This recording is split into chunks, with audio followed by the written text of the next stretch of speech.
Okay. Hey, everybody. Back again. Happy Sunday to you. I'm going to be knocking out Dove from the Hawk and Dove team. Just in case you missed it yesterday, I'll grab this.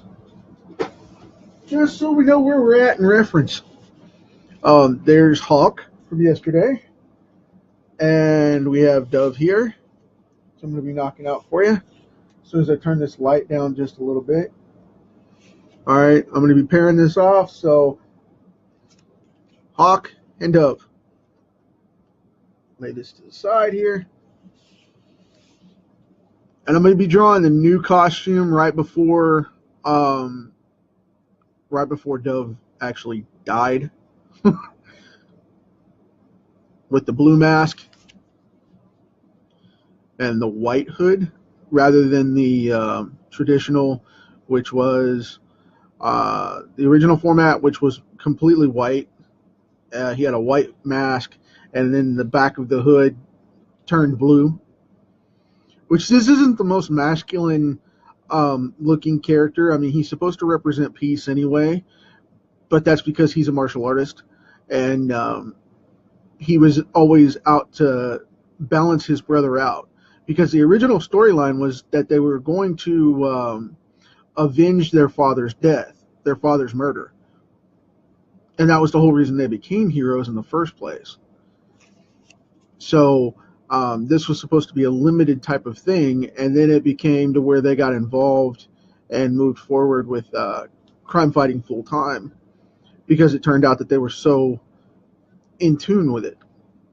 But the purpose of Dove, he was always supposed to be the peaceful side of the team, because Hawk had such a wild streak.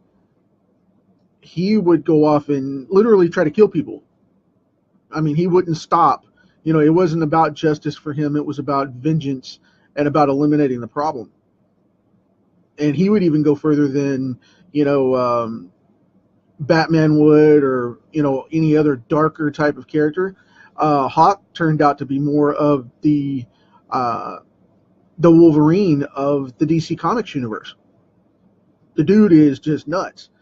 But Hawk is all about balance and justification and being about humanity and the justice of the situation, rather than the deliberate termination of the person that's involved.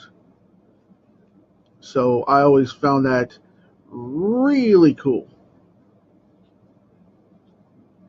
I know I'm putting the bottom of that nose really heavy, but this is a light costume and I want it to contrast.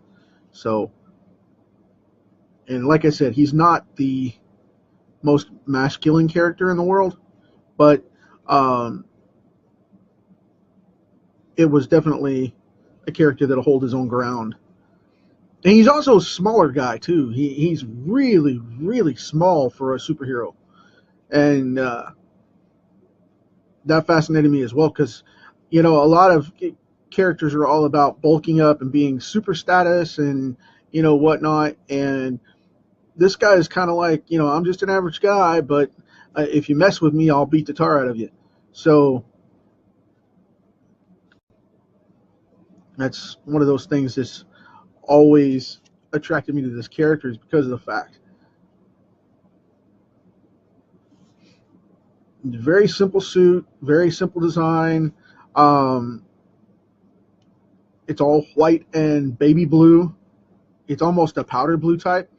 It's blue. If you've never seen this guy before, you can look him up on your own on Google, and I guarantee you will find that when I say this suit is like baby blue, it really is baby blue. There is no doubt about it. Put in this clavicle here so we can mark this off. And his cape's kind of thin, so I'm going to go ahead and leave that open, because you'll see his clavicle through it, because it rests really well on his shoulders. And I'm going to mark some shade in here. Even though this is a white suit and a white cape, I'm still going to shadow him up pretty good because of the fact that I don't want him to look weird. It needs that detail because it's white. It needs the contrast. Not to mention the fact that it makes him look a little tougher.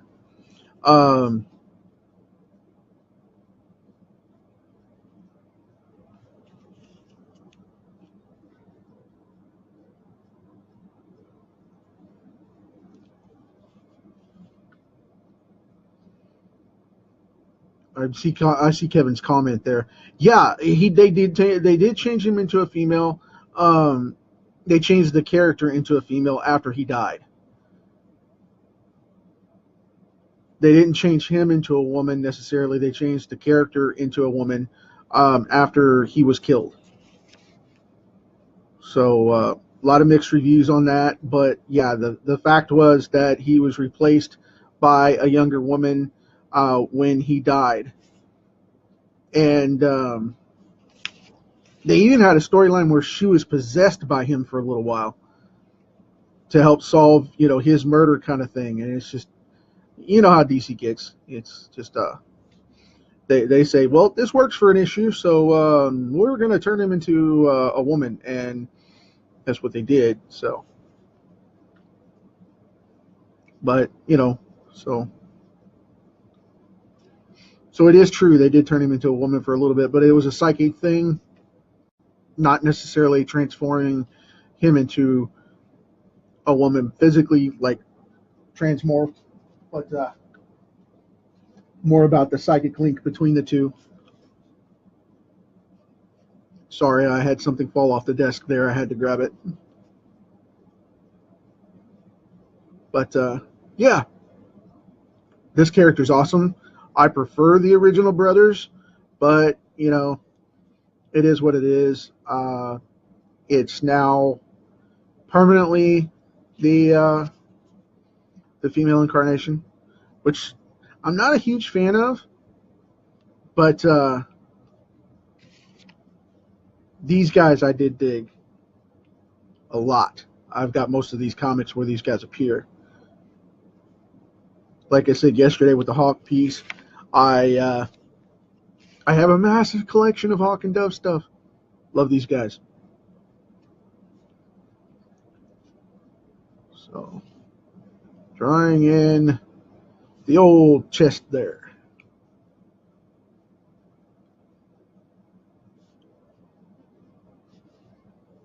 And because of his cape, I'm going to put that over like that. Because it's a weird cape. I decided I'm going to back that up. It's a weird cape. He's got kind of the feather thing going on, and it's super light in comparison to Hawk. And it's a little more flowing. It's a little strange now and again. Like I said, not the most masculine character, but it works for what it was. And of course, I'll tell you, I wouldn't want to go toe-to-toe with him because of the fact that he would clobber most people. So, but keeping it super light. So there we go. We have the other hand.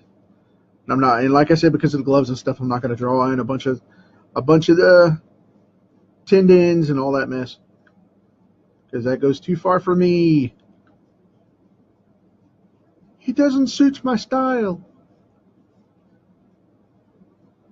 Let's see. There's the curved line and the straight shooter right there. Boom. Knuckle. Nice. Now I'm keeping it light here because it is Sunday, and I don't want to get too, in depth with all this. Just having a good time, and not to mention the fact that I've knocked out 4 pages today, so I'm a little tired. But yeah. And the reason I'm able to do that, and a lot of people go, well, there's no way you can knock out 4 pages in a day. Well, the reason I can do that is because I do all the layouts first of the entire book, and then I go in and I pencil them all, and then I ink them all. And what you guys see me knock out, in 30 minutes, I could do in about 10. Not that I'm bragging or anything, but I could do this card in about 10 minutes and just post the finished piece instead of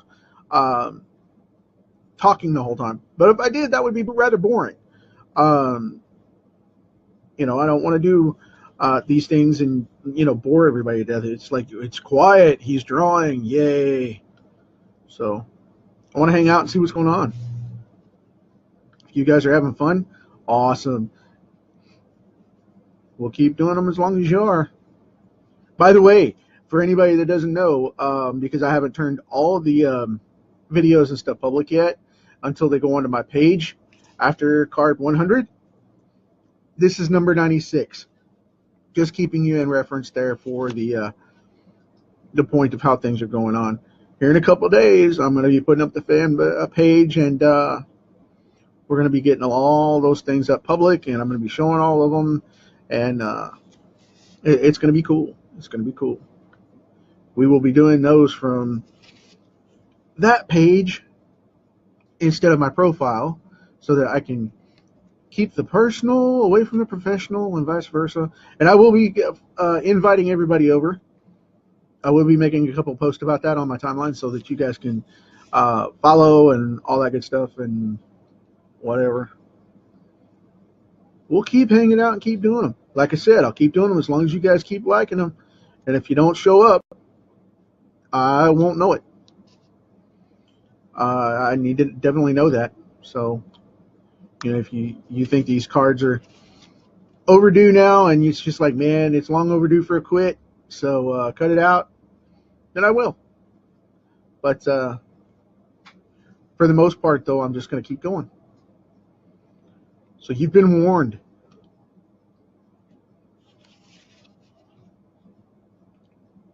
Now this is going to be his rib cage down here, and the reason I put in that little divot there is because I'm going to put this fine line right across here to cut that off.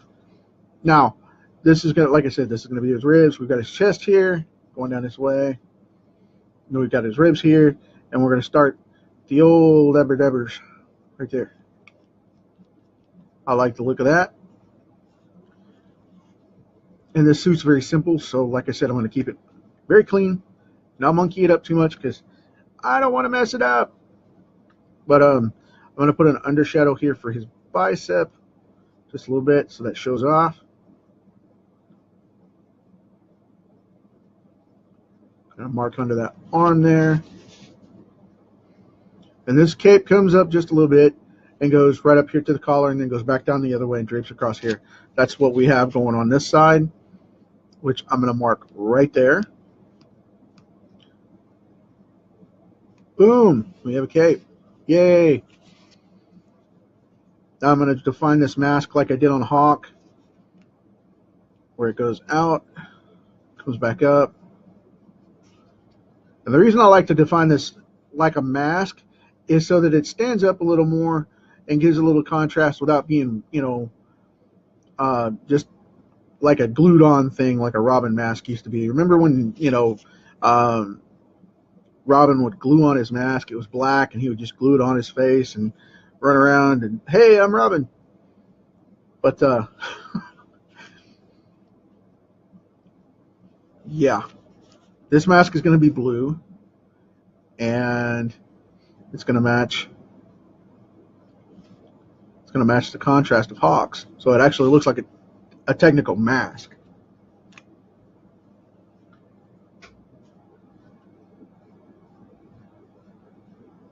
Yeah, man. Thanks for asking, Matt. Yeah, we got hammered pretty hard last night with a thunderstorm.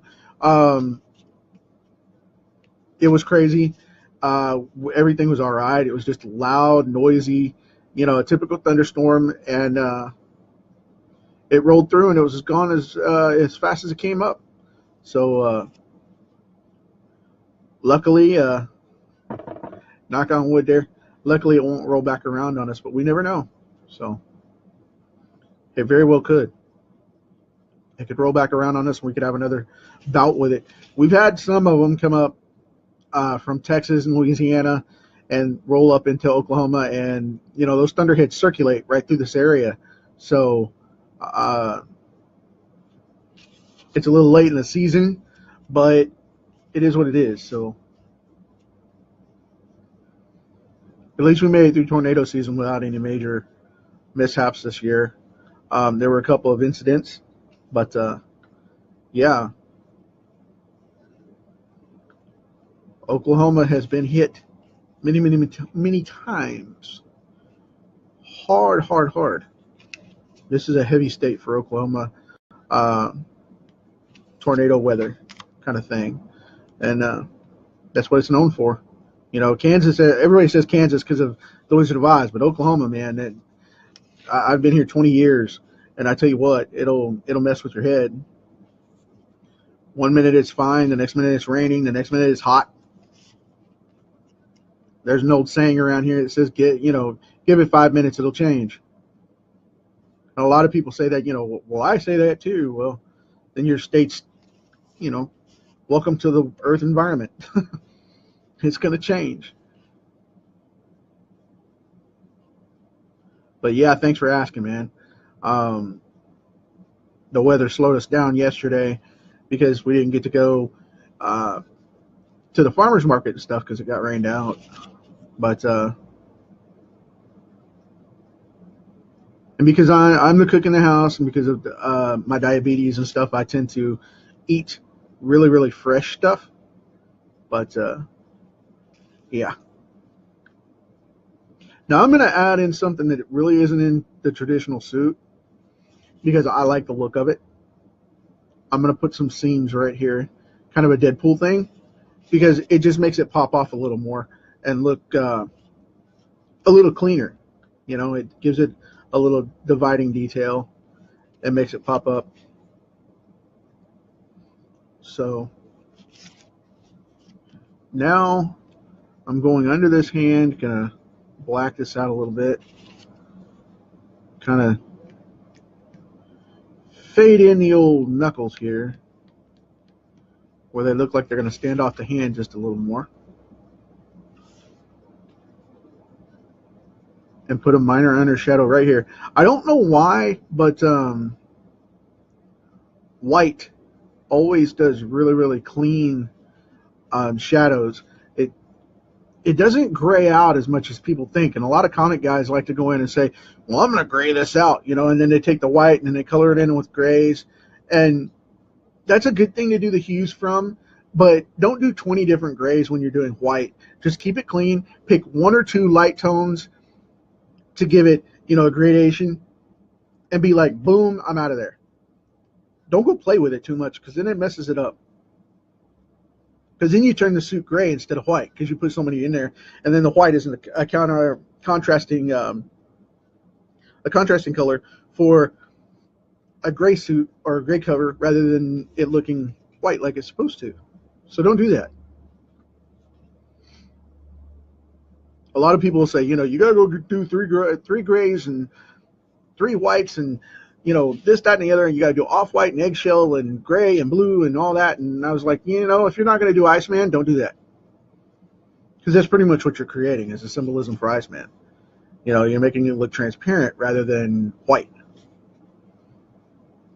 There is a big difference there. And that's a technicality. So, if you don't understand that contrast, don't do it.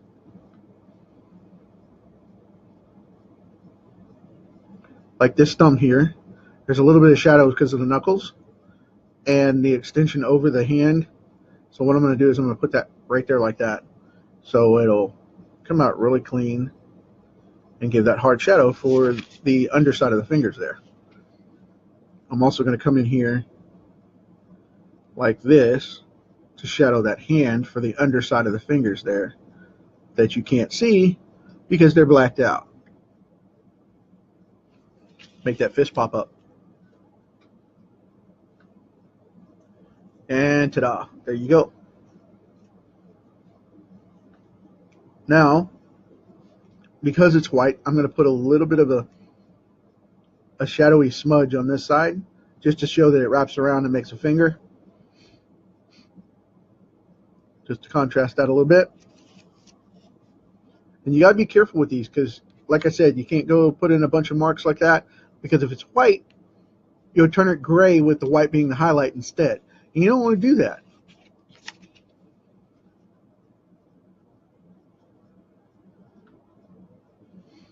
I'm going to put in this crown mark here so that we see that it's the top of his head.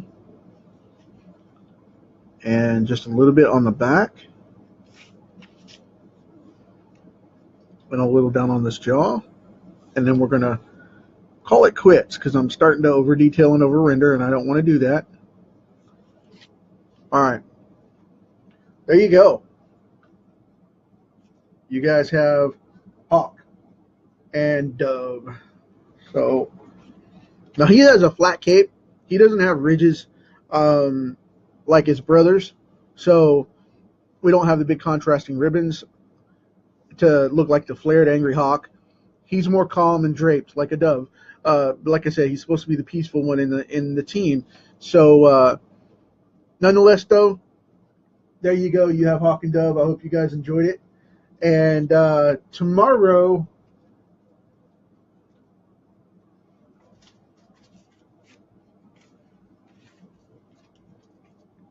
let's see here. Tomorrow's going to be an interesting one. For Monday, we have Swamp Thing. I'm going to love this one because of the fact that I love this guy. We have Swamp Thing. Tuesday, we have Man Bat coming up. And Wednesday, we have Dead Man. So a couple more DC, and then I'm going to switch back over to Marvel for a couple. And we're going to be getting back and forth into it. So tomorrow, Swamp Thing. Hope you guys dig this. Thanks for hanging out with me on a Sunday. I appreciate it so much. Thank you to your families for allowing you to do so in peace. I'm going to call it a day and take a break, go spend a little time with the family, and then I'm going to come back and finish up some more of these pages that I got to get out. Back to it. Never ending. Remember, if you don't draw today, you're not an artist by definition. That's my thing now. I'm saying that hands down to everybody because everybody asks me all the time how fast I am and why I produce so much. That's it, man. If you haven't drawn anything today, you're not an artist today. So just understand that. If you're not drawing, you're not an artist. So be better than yesterday. Have something new to show today and knock it out. Whether it's just a sketch or a practice session or a card, a pinup, a page, whatever you're doing, knock something out. That way you're out there creating because by definition, like I said, if you haven't drawn today, you're not an artist today. So, what have you drawn? Well, I did something yesterday. Well, you were an artist. Think about that one. Talk to you later.